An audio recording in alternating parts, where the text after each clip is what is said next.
Welcome to section 5.13. This is the 68th session of the ISACA CISA exam prep series. In this session, we'll cover security monitoring, logs, and tools. Why bother monitoring at all? What's the difference between detecting and preventing an intrusion? What is a honeypot, and why would you want one? Why are logs only useful if you protect them? And how does a security information and event system tie it all together? Why does this matter on the job? Because what you can't see, you can't stop. Most attacks leave footprints in the logs, but footprints are useless if nobody is watching. Monitoring is how you catch trouble while it's still small, and it's how you prove what happened afterward. So why bother monitoring at all?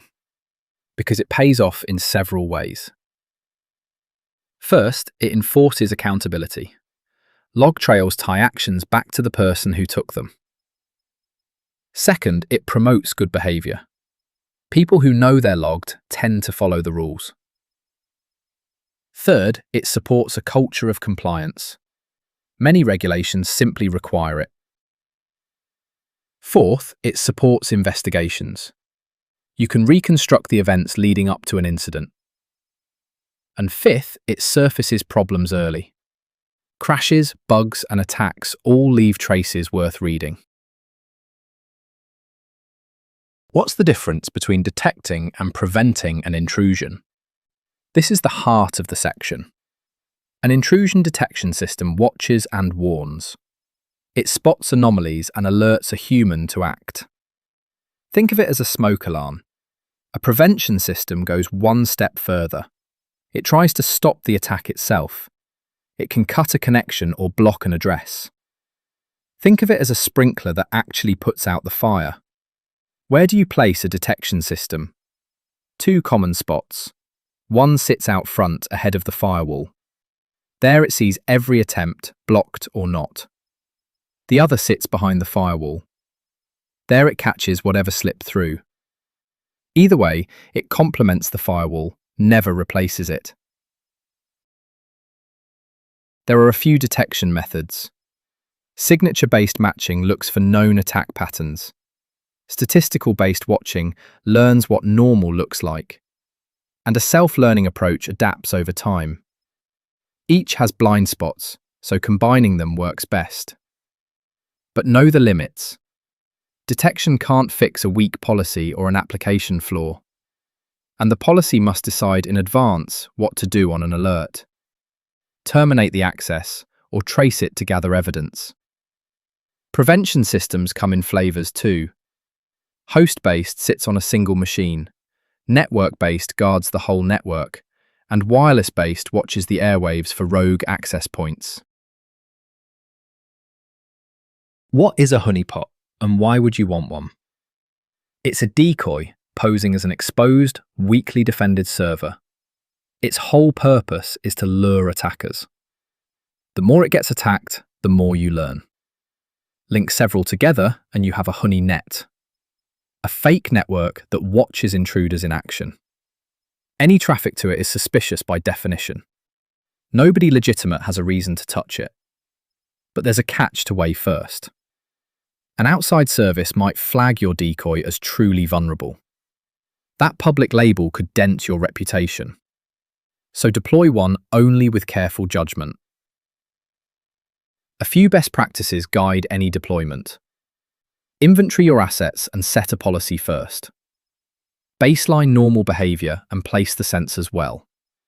Tune them continually, plan your logging, and deploy network sensors first. How do you monitor access through logs? Most access software can log every attempt automatically.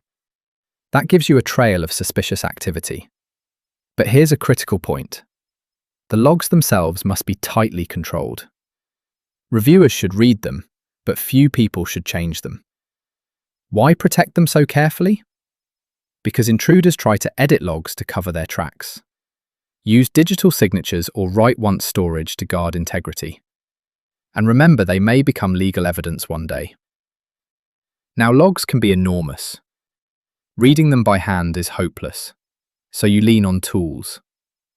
Reduction tools strip out the noise you don't need. Trend tools flag odd behavior, like a login at 4 in the morning. Signature tools spot known attack sequences. And event systems analyze it all in real time. Logging isn't free, though. It costs storage, performance, and time to investigate. So match the depth of logging to how sensitive the data is. And when you find a violation, follow the chain. Refer it to the security administrator to investigate. Let executive management decide on involving law enforcement. Apply discipline consistently and fix the access rules afterward. Why are logs only useful if you protect them? Because a tampered log proves nothing. If an attacker can edit it, the evidence is worthless. So how do you protect log data? Centralize storage so a copy survives any local tampering. Lock down access, ideally append only with no reading. Don't log sensitive data like passwords in the first place. Set policies for backups and retention. Transfer logs over secure, encrypted channels. Protect the storage media physically. Hash and encrypt your archives. And destroy old logs completely when their time is up. How does a security information and event system tie it together? A single incident is often scattered across many events. The system correlates those events into one clear picture. It's actually two technologies under one roof. One half handles historical log data for reporting. The other half watches events in real time. It collects logs in two ways: agentless, where the server pulls logs from each host, or agent-based, where a small program pushes them in live. What do you get out of it? Stronger analytics and easier compliance reporting. Faster response and better threat intelligence. Insight into past attacks and real-time detection of new ones. And relief for a short-staffed security team. To implement it well, a few practices matter.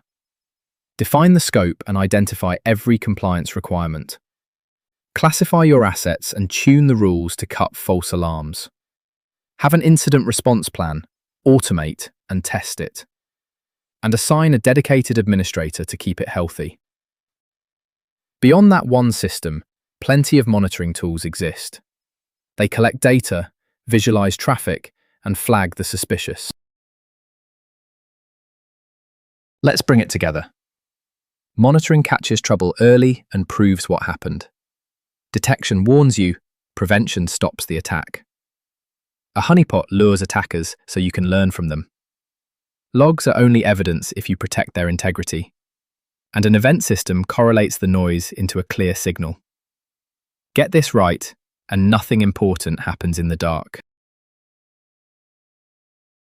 The MCQs covering all the topics and concepts from this session are available on RooCloud.com.